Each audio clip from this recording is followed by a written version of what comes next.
I would like to start the session slowly, so welcome everyone.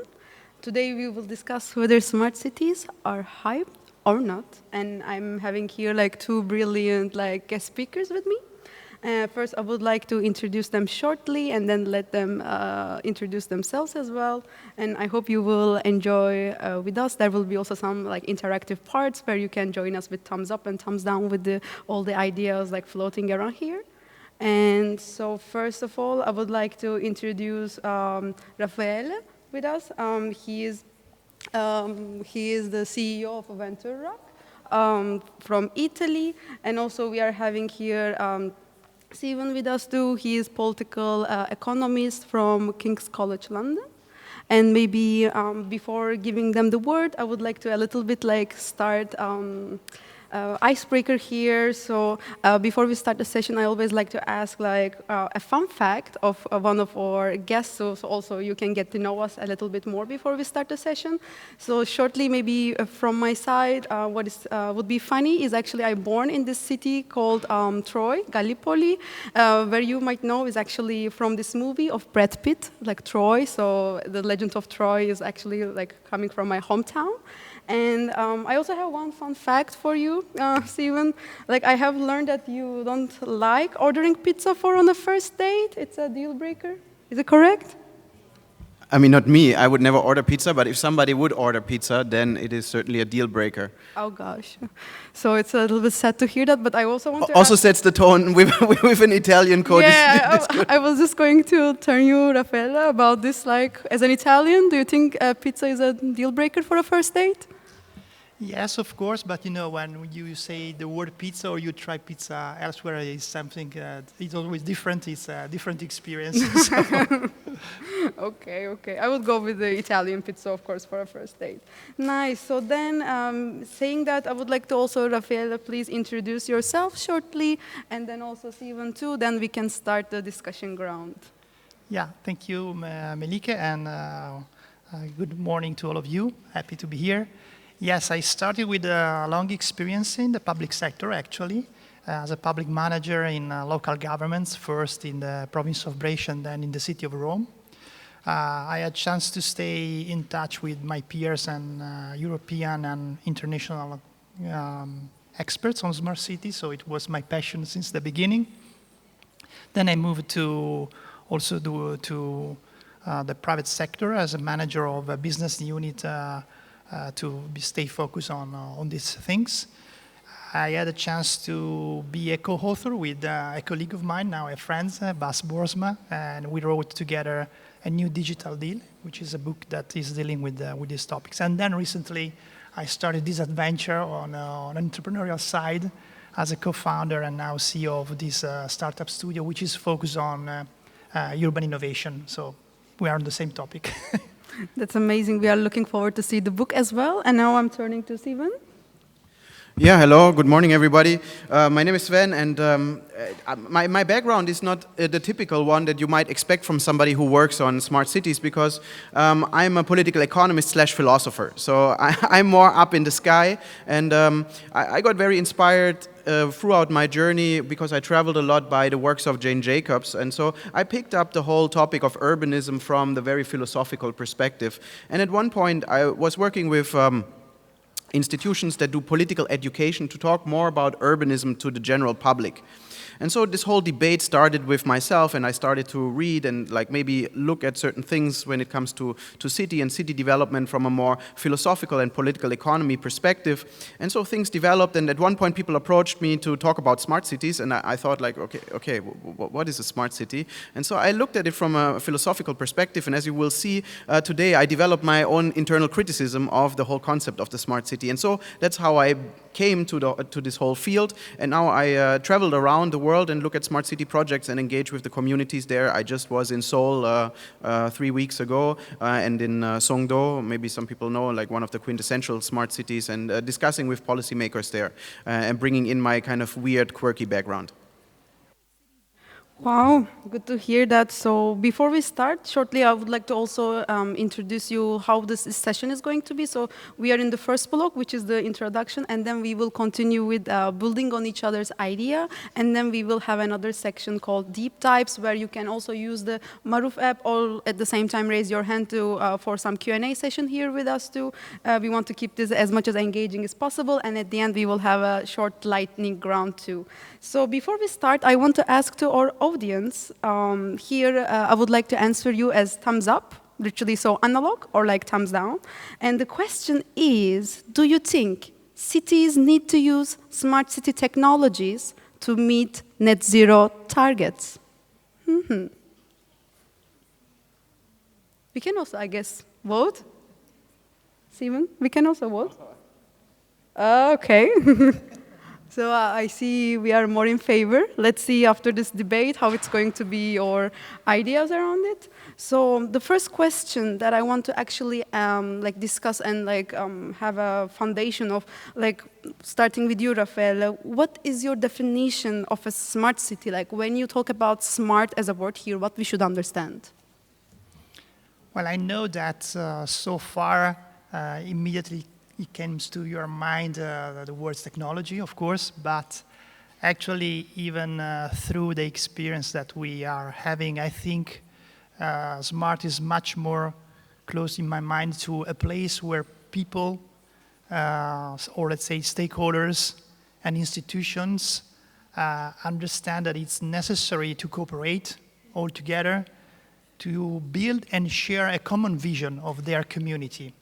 A vision that, of course, is looking into the future, but it is also connected to their specific history, to their tradition, to their past. So let me say, what is smart for a city probably could be different, could be smart in a different way for another one. But it's something that is more connected with this convergence of interests and actions. That's a good start, and then I want to also turn you back, Steven, as well. Like when you talk about in this session about the smart city, or when you use the word of smart, what we should understand? I mean, we should understand how many people use the word smart city, and when you talk about smart cities at such panels, there's a very clear understanding what people have in mind when they mean smart cities. Like smart cities has been around for whatever 20 years or so, maybe even further down, but it became at the forefront of public debate roughly 20 years ago, and smart cities was all about the use of technology in making cities more efficient and more, I think a lot of the driving force was more adaptive to contemporary technology like ICT or something like that, and more efficient. So I will use the word smart city as the proponents of smart cities have used it, and that there is technology brought to urban life. Of course, we can now see that a lot of people in the smart city debate take a step back. They say, oh, we didn't really mean that it's all about technology. We say, no, it's actually about the citizen and da-da-da. But that came out of the development that the smart city itself as a term had many problems and that were revealed over the last 20 years. So we see why do we still ask the question, what do you mean by smart city, right? It's because the initial promise of the smart city debate was never really lived up to. The technological revolution that it will make our urban life better because we have more ICT, more data, and e-governance didn't really manifest, at least in many cases that I looked into. However, just allow me one further remark here. I think what is crucial to understand is that I have my quarrels already with the term smart city because the city itself is smart. And we undermine the city when we talk about smart city. It's like we talk about a planned economy. The economy is a spontaneous, marvelous order. By having the illusion that we could plan it, I already thought we go into a wrong direction. The same way is it when we talk about, for example, the Germans talk about organized fun. I'm German originally, so they talk about organized fun. You cannot have organized fun. You cannot have a planned economy, and I think undermining the word city by taking it and assuming it is stupid and we have to make it smart is already the wrong direction. So I always thought the smart city project is started on the wrong foot to a certain degree. So do you think by saying smart we are making cities look like stupid, as you said? Raffaele, what do you think about that? No, I think Sven is right. I mean, I agree with him about the fact that the premise where high years ago, and now, because of the experience, now we are changing our mind. We understand a little bit more. But I think that now probably we have been experienced that we need much more governance in general in a community, governance of stakeholders, because so far I think everyone was planning his own development without a kind of interaction with the others, while I think that the change is so big that we need lots of resources, lots of skills, and all of those that can provide something should go in the same direction. So the governance of these people, helping them to understand, yes, you can be independent in your development, but it's better if you understand what the others are doing and if you feel to be pieces of a single puzzle, let's say. So governance is the key word. Maybe, if you allow me, I can just jump in here. Yes. Thank you for giving me the permission there. So I think, and like again, note that I come out of the urbanist background, and what I always found, again, with this wordplay of smart city is like assuming that the city itself is kind of something we have to make smarter. We have to govern people. I'm very much influenced by people like Alain Berthaud, who think about the city as, I think the title of his book is Order Without Design. And I think a lot of order emerges in the city without too much governance. So I think the smart city crowd and the smart city approaches of we have to govern, we have to find ways of governance, we have to find ways of improving and making citizens smarter, might just suggest that and inhibit the organic growths that the communities often have. So I think instead taking a step back in the smart city movement and instead really giving feedback mechanisms to the community would be a much more appropriate way of talking about smartness, because there are things that grow organically in many cities and communities without much governance, without much structure. I think that's the beauty of it, and the smartness would be to actually track whether some of these initiatives that are growing are actually solving a tangible problem or not. So I think the governance structure is more like a feedback mechanism to what the communities are doing, instead of saying we govern you and make your communal life smarter or something. And so I think that's how we have to develop in terms of how we think about the term smartness. So actually, with this natural discussion, we open up another question that I would like to ask, which is, like when we use the term of smart city, clever city, intelligent city, like generally the first idea comes to our mind is like something related with the technological advancement. Then I would like to ask, starting with you, Raffaele, here again, giving you the word, like, can a city become smart without relying on technology? Well, actually, I think that technology is a great opportunity we have today, so I would try to take advantage of it. But definitely, I don't think it's the single component we have to rely on.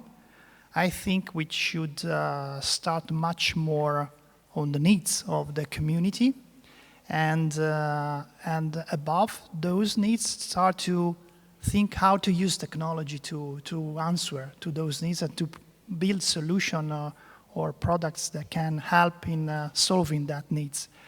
And just again to debate with Sven, for me the governance in this context is not a way to govern the people, but it's a kind of a platform where to enhance the interaction between the citizen, the entities, private and public ones.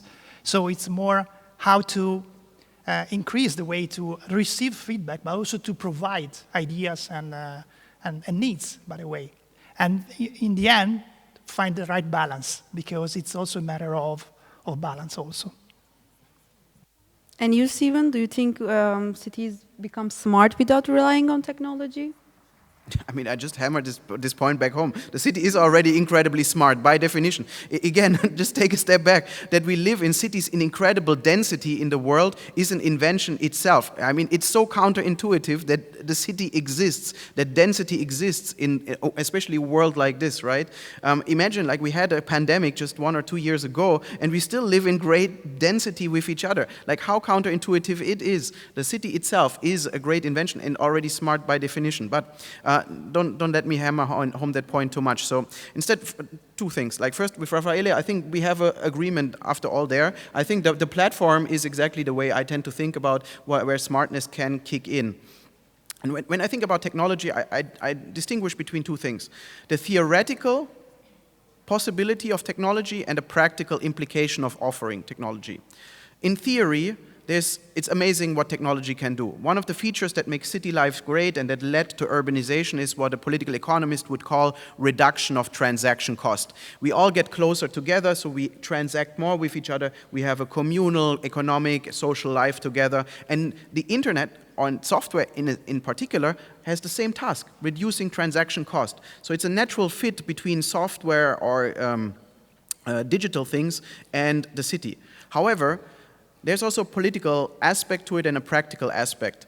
And that's often what I see when I go to smart city conferences, is that policymakers love the smart city idea, because they love to put out a shiny new object, like, oh, this bus stop has now USB-C charging. Like, how does it solve an urban problem? You know, of course, it might solve my battery problem at a given time, but this is not something that a smart city embraces. It undermines the concept of the city. It doesn't understand urban dynamics. Again, a smart city understands what are the features of urbanism, what are the driving forces that lead for us to urbanize as the world, and how can we enhance it through technology. So in theory, I'm all in favor of that. Practically, I see the opposite. It's a waste of potential, and it's for politicians to often make decisions so they can, before the next municipal elections, can put out a new flagship product that is a shiny new gadget, and that doesn't solve the problem. It takes away resources for the community, taxpayer money, so to speak. Sorry for the long intervention, but sometimes I need to rant, you know. No problem. Now I feel like I'm the only one carries the charging battery with me, not using the USB sticks on the bus. But before following the deep dive section, I want to again ask to our audience, like, do you think cities become smart without relying on technology? Again, we can do thumbs up and thumbs down. I'm using my natural position here, baby. Okay, perfect. Good to see everyone's results. So then continue with another question, actually. I want to ask how we can find, Raffaele, a balance between like being like technological, you know, implementing this like technology in the cities, but at the same time also human-centric. Yes, I think we have been learning that we have to keep much more the human beings at the center of our process, which means that really we need to start from the real needs. Otherwise, we tend to follow the needs of the companies that want just to have sales and sell products, which in turns means that we have to accept that there are some outcome in short term, but mainly this kind of change is something more oriented to mid-long term, which is not easy for a politician, of course, because they need to be re-elected. They want to look for a consensus at short. So that's the balance we need to find. I understand that in every community we need to have some kind of short results to keep high the motivation. But we should also have in mind that if we don't look further, probably the real change that can affect, that can have impact on our community, we don't get at them. So, and also another point is, not all the interests, not all the needs are in the same direction. So there is also the needs of try to orchestrate the different needs. Some of them are in contrast also. And so, which is the right balance in terms of interest. That's again why the platform I was mentioning before, the governance, it's very useful to understand, to listen to the different needs, point of views, and in the end, what is, in my opinion, the role of the public entities, because it's neutral, it should be neutral, it can help really in finding the right balance and the right direction for all this, and to solve that kind of conflict of interest that could be present in a community. And you, Sven, do you think how we can find balance between technological implementations and human-centric approach? I mean, it's incredibly difficult to find like a balance in anything. Urban life is completely messy. If you think about any urban problem, it is always the conflict of interest. If you look at any road, there's the interest of the pedestrian. There's the interest of the shop owner who wants to have the road there so that they can deliver stuff. Like any urban issue, because it's a public issue, is a conflict of interest. And I think if we give people the illusion that technology can help us to solve these disagreements in the city, we again on the wrong track. And so if I make like a history of the smart city movement, it initially started with ICT, so internet communication technology. Later on, it moved on to something like mobility, e-governance, then Internet of Things, now maybe AI. And one of the things that now you hear in all smart city conferences I go to is, of course, human-centered. And I ask, like, what do you, like, how is the human-centered approach now reflected in the use of technology in their given communities? And then they throw at me the examples from, for example, the city of Hamburg or whatnot, where there is digital participation of citizens in shaping urban spaces. And then if you ask deeper, and I invited the city of Hamburg for me to one of the workshops, it's incredibly small scale. If we rest our hopes for smart city on these very small experiential projects, I'm just thinking we are overselling the idea again. And smart cities is good at overselling stuff. If you think about what are smart cities in the world, what comes to mind? The big 4 or 5 projects in the smart city space are the smart cities. Songdo, South Korea. I don't know whether you have been there or you want to go. Maybe you look up some videos before you go. Not maybe the place to be. NEOM in Saudi Arabia is now labeling themselves as the smart city of the world.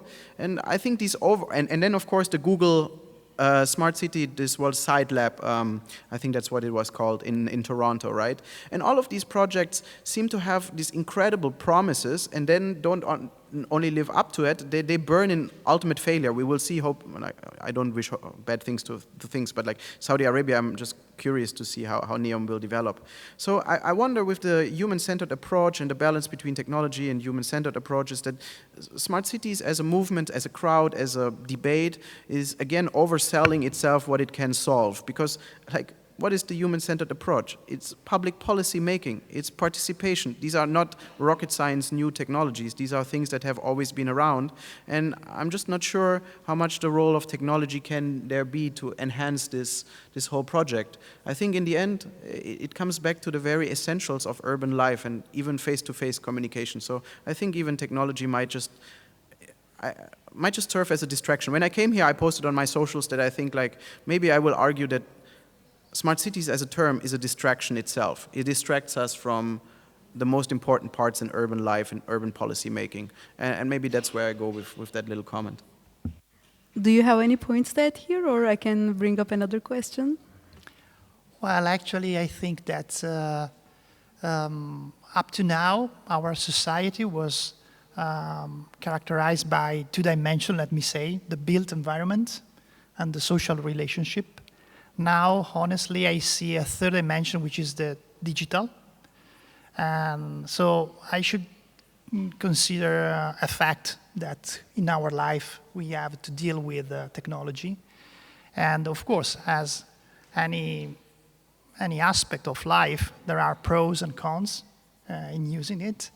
And it's up to our experience to learn how to reduce the risk or the cons and how to increase the pros.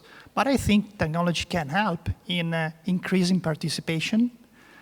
Maybe there is another risk that because all of the people can participate through this kind of technology, then there is a main position in terms of thinking, which doesn't mean it's the right one, because there is the risk that opinions of fewer people can be overcome because of the great participation of the other ones, but maybe are the right ones. So again, there are risks and advantages, but we need to deal with them.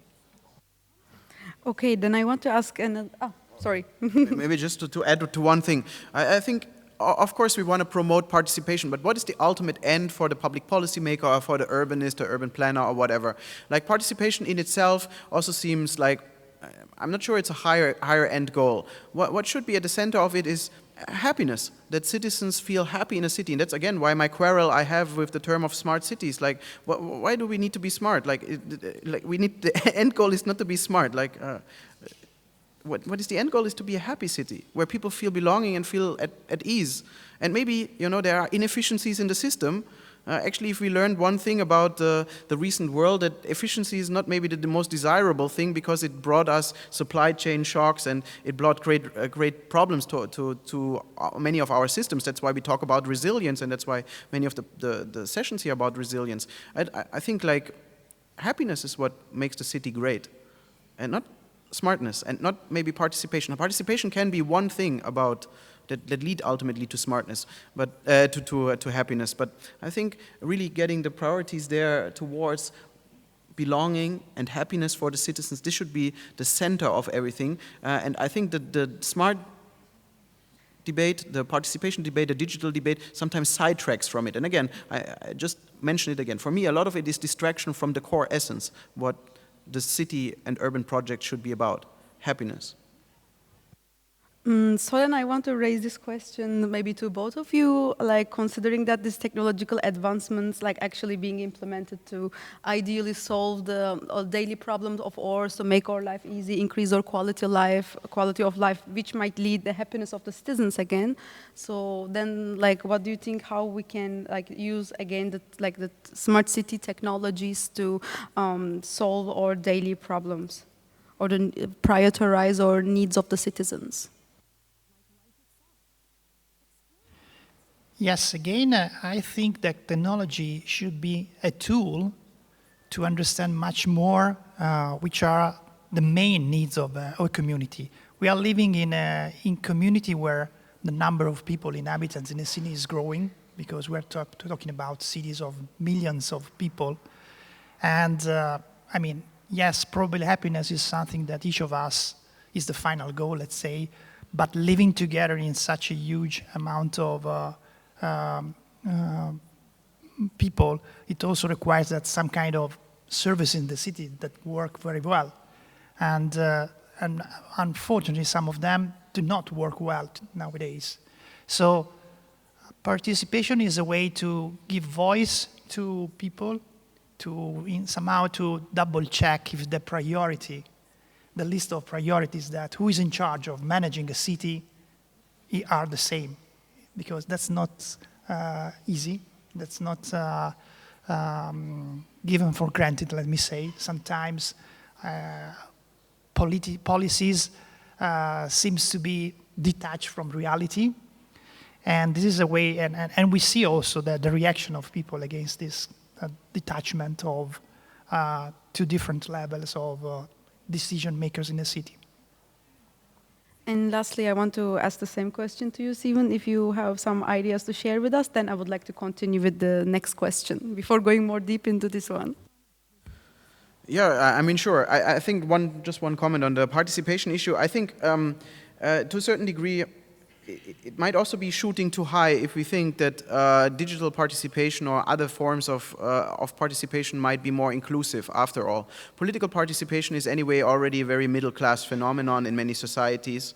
And to get the marginalized to be participative, more community efforts beyond just mere ability to participate should be at the center of it. That's why building social capital, building community is such a fundamental process. Again, technology itself is a very middle class, upper class thing to use.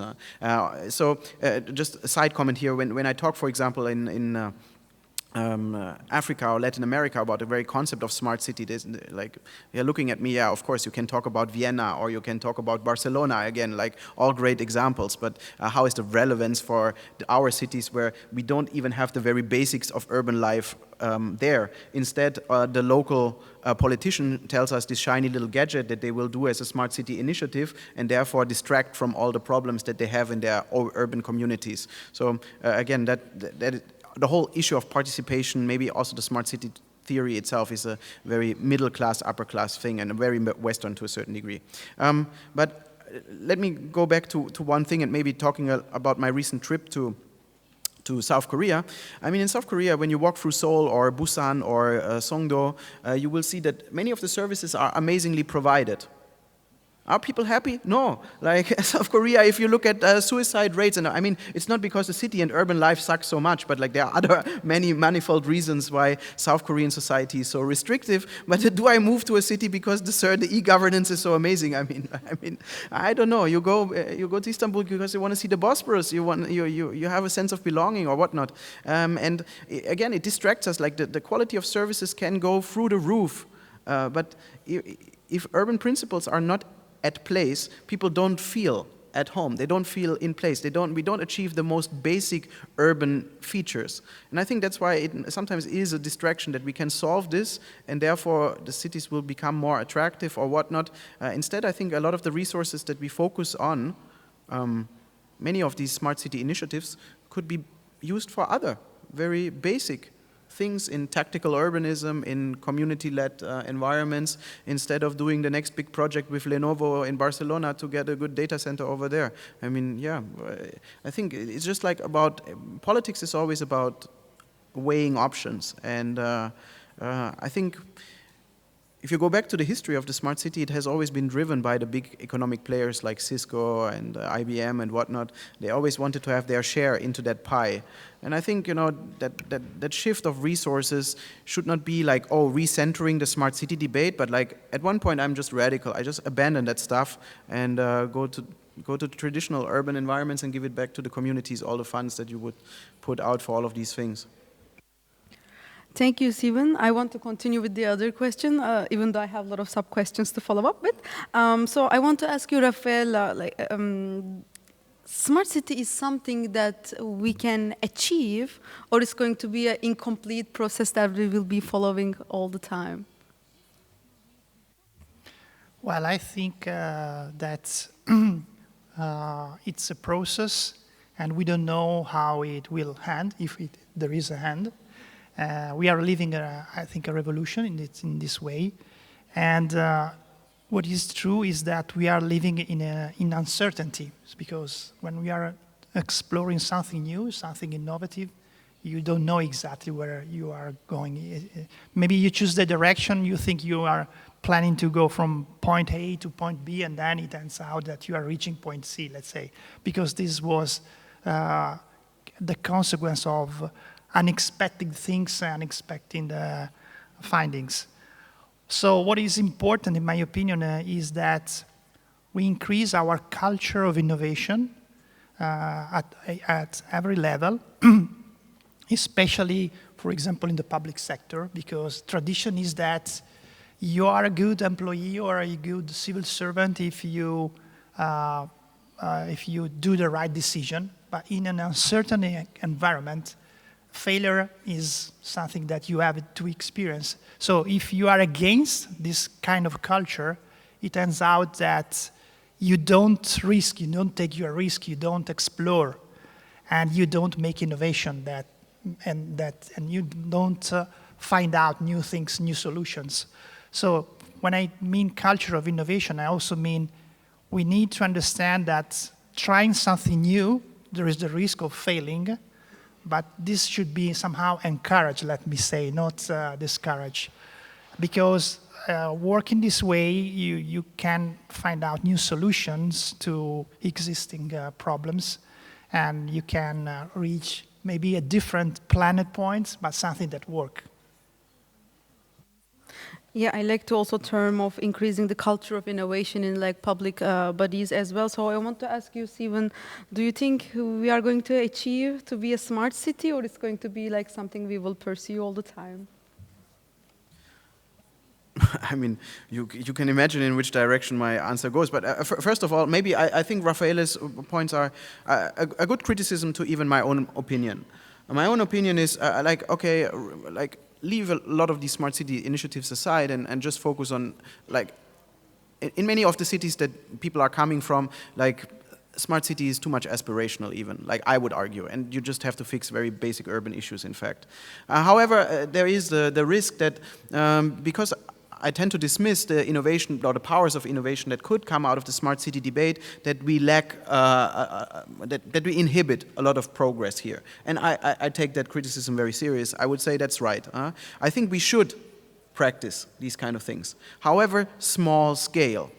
The problem of the smart city debate or the smart city crowd is that it has often hijacked politicians and policymakers on the highest levels. Instead of doing smart city initiatives on the ground, we rolled out a smart city plan, a comprehensive plan for the whole city, a comprehensive plan for the whole country, or whatnot. And I think that's anchoring already the debate too high. I want technological progress, I want innovation. But let's try the same way that we do it with urban interventions on the smallest of all levels, and then try and see what the learnings could be, because I think the feedback mechanism between urbanist interventions, urban planning, and technology can be very rich, because you don't know how certain urban interventions will work. Data can provide us the feedback, the tracking can provide us the feedback, how actually things make things happier, right? Like, we wouldn't otherwise know which kind of neighborhoods are livable and lively for people. We know now through data that, you know, a couple of story buildings are very attractive to people, like visual stimulants are very important. For example, again, I take an example from many contemporary architecture or like South Korea. What they found out is, like, if your whole thing is like steel and glass, there is no visual stimulant, so people don't keep eyes on the roads. So what do people do? They take their smartphones and are on their smartphones all the time. They are not engaging with visual city life anymore because they are on their phones. There's no visual stimulant. There is no, because there are no different colors and there's no advertisement, there's nothing going on the streets, right? And so we can all find it out through technology and through the help of the community, so we need it there. I certainly agree. But small-scale intervention, instead of big comprehensive plans, I'm in favor of having this on the lowest of all levels of experimentation. Yes, I like this idea, if I can, about small-scale experiments. And by the way, what I'm finding out is that also small municipalities, small communities nowadays are, let me say, in a good position to practice this kind of innovation, because they tend to be practical. Because if the mayor of that community or the main stakeholders, if you talk much more about vision, future strategies, they don't like it, because they are used to practical things. And this tends to force you to bring innovation in practical services, in practical activities, which, by the way, after COVID also has put those small municipalities in a good position, because now people is looking for a good place to live, much more close to nature, of course still connected to all the rest of the world. And so that could be a good position in this trend of how to find out the right balance, the right set of ingredients for the smart city of the future. Yeah, I mean, what you say about, like, small cities also need to experiment with smart city technologies. Yeah, sure, I'm all in favor of that, but I can already tell you examples where this went horribly wrong. So, for example, I work with the mayor of the city of Monheim, it's a city in Germany, and he does great stuff. Like, they have a very advanced e-governance system for German standards. I mean, if you would know German standards, it's like horribly bureaucratic paperwork and stuff, but at least there they have good e-governance, they have like a flat tax, good urban planning in general. But then he wanted to brand the city, and the city is not very big. I think they have like 150,000 inhabitants or something like that. Don't narrow me down on the number. But he wanted to brand the city as the smart city of Germany. So what did he do? He needed a flagship product. He needed a shiny little gadget. And so what he did, he was like autonomous driving. Okay, so he made the local bus lines autonomous driving, and he cooperated with a French company on that.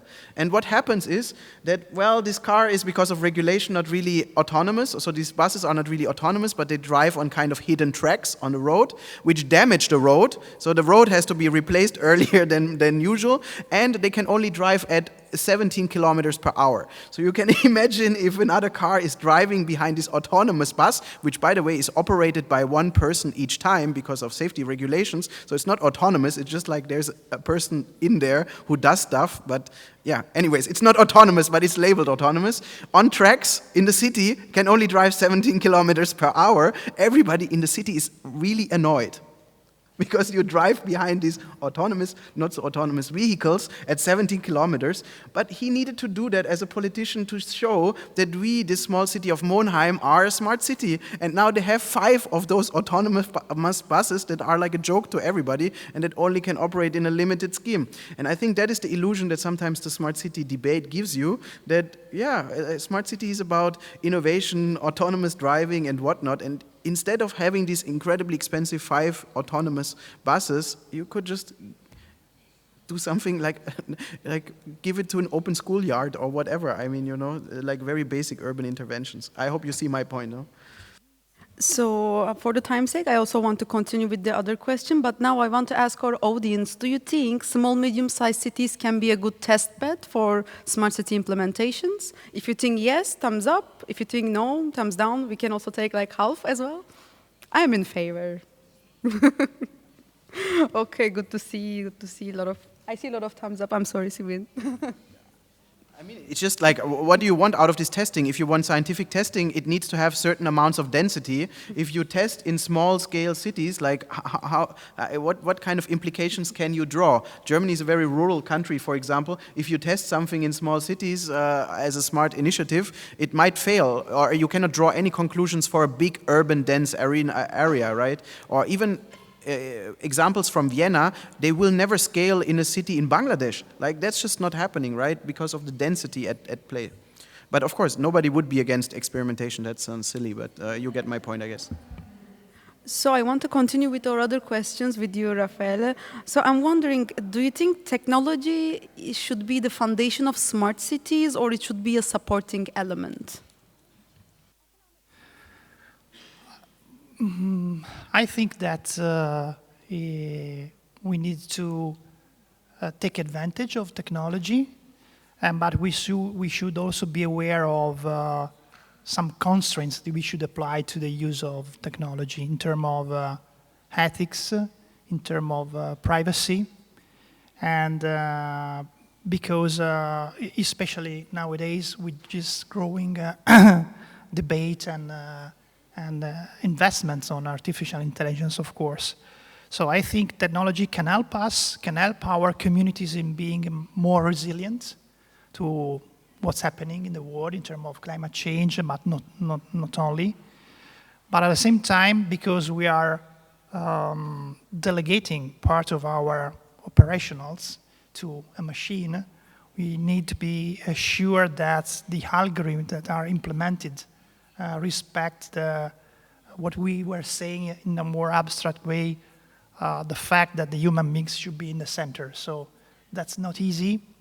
And that's, for this goal, I think it's important to keep the interaction among the different point of views in a community with different backgrounds. We keep this interaction open.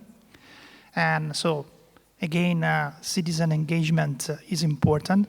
I agree with Sven that we should not misunderstand that all these terms are referring just and only with the use of technology. You can promote citizen engagement when we start our meetings without technology, let me say, of course, I agree. And this is important because we should also avoid to create separation between among those people that can manage technology and those the other that cannot. Because otherwise we talk in a more abstract way about inclusion, but we do not practice it, no? But in general, just to conclude your question, yes, I think it's part of the foundation for the future of our community. Thank you, and Sven? Do you think smart cities should be a supporting element for the future of the cities or a foundation? I mean, you seem to pose like almost rhetorical questions to me.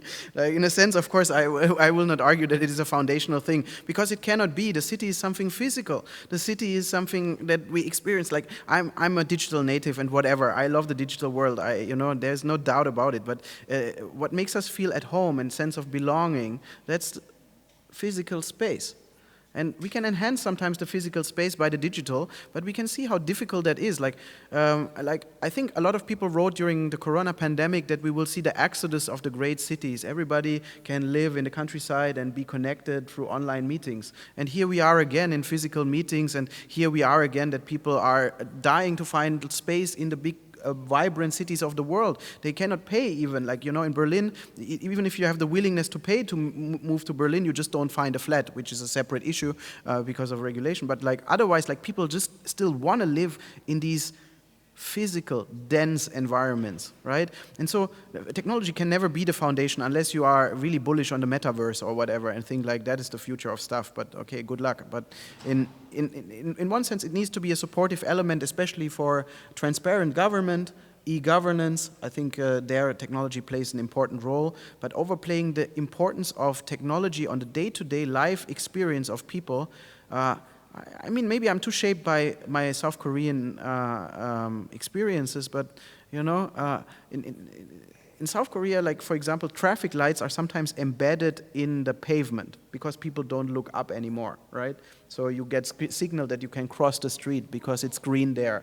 And so you can, and I think that is worrisome on the community side, and I don't want to be the urban planner who wants to make the intervention and say, oh, you guys are too much on the phone. I don't want to sound like the boomer and stuff, but there's something where overselling the digital sphere in a world where loneliness and anxiety are on the rise and are very hot up the top, that we cannot just embrace naive. I'm a progress guy, and I love technological advancement, but there's something deeper, and that's the sense of belonging, happiness, and feeling at ease and at home. And I think technology can enhance the inconvenience of everyday life, but I don't even think that technology can enhance these very basic things that the city provides to its citizens. So you know, it's just like the really things that annoy us, like, you know, interacting with the government, the municipality or something. Okay, sure, we can reduce transaction costs here, or like communicating with my neighbor, but otherwise, I just don't know, like, what's the role of technology? Maybe, again, I'm too pessimistic, maybe. No, I agree with you about the final goal, but I also think that as hundreds of years ago, the way cities were planning the roads or the buildings defined also part of the quality of life of that community. I think that nowadays we are living a revolution that will add to our lifestyle the way we are living through the digital world that is has been developing in the same way as we were developing the old infrastructure, the old touchable infrastructure. And so, we like or not, it's going to be part of our life. And I agree that the fact of human happiness is something different, but I still agree that the way you live your daily life, depending on your interaction, on your movements of your place where you go to work or to live, can affect part of it. Do you have any points to add, or I can continue also with our next question, because I'm also seeing time pressure a little bit. Okay, you're suggestive, so yeah, go ahead. I a little bit suggest, but after of course, the session, they can catch you to ask more questions. So I want to continue with you, Raffaele. I want to ask, what are the advantages or disadvantages of technological applications here? And I'm asking this in terms of, for example, financial sustainability. Here again, the social acceptance, the use, and also adaptation of our interventions. We mentioned before some of the advantages about more information to manage unpredictable situation in a city.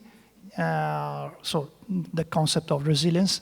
I would like here maybe to brainstorm with you about disadvantages that, in my opinion, are connected to the economic dimension, let's say. I see the risk of big, giant players to define the main rules of our life. So, and that's also a consequence of technology, because we are not fully aware that some of our habits are produced by what those big giants want that we are used to. So there is less and less space to big players, to small players, to local players. And there is a high risk for those people that are not fully skilled. So we should take into account about this, because in terms of numbers, that community could risk to be high, risk to be big, sorry. And final point, which of course comes from my experience, I think there is the risk that the public is losing its key role in the society because of his slowness and because of his lack of attractiveness to young people, to young professionals. So, but the public entity can play that key role of orchestrating a local community that cannot be done by another private player unless that private player will have in mind not the general interests of the community, but his own interests, let's say. So the risk is that the private players gain space inside also the public services, but with the risk that the policies behind those new services are different and not for the interests of all the community. And Sven, what are the disadvantages and advantages you foresee for implementation of technology? Yeah, I think it adds a different layer and sometimes unnecessary layer of complexity into the city debate, right? So if you have a smart city project, for example, the city of Duisburg in Germany, they had a smart city project to monitor the data of the citizens, and then they had to do a public tender by public restrictions, right? The lowest bidder was Huawei, and then they had to do the data center with Huawei, right? And so then you suddenly learn, oh, the geopolitical actor of China is maybe not something the most desirable that we want to cooperate with, so they had to scratch the whole project once again. And you enter, when it comes to the smart city debate, into this kind of muddy terrain of adding not only weird geopolitical actors like China to the mix, also the US is a geopolitical actor. The Europeans rely very much on American technology, right? Like there's no analogous European technology providers. And we see that private companies have retracted from the smart city debate over the years, right? There has been an evolution of how private companies deal with that issue. Google, the most notable. Google found out that politics is actually much harder than running a business, you know, like actually running the search engine business seems to be much more trivial in looking at than looking at city problems. So I think you add an additional layer of complexity, not only by the alien thing of technology, I think that's very much ingrained now in a lot of our day-to-day life, it's you add the geopolitical, the private interests, the complexities of these corporate players on top. And if you look back at the smart city debate, it started because it was pushed by companies that thought that they would have a nice little arm of revenue generated. If you look at Cisco, IBM, Lenovo, they were always so vocal in sponsoring these smart city events, not because they are so generous. I like these companies, no trashing, but what was their interest? Of course,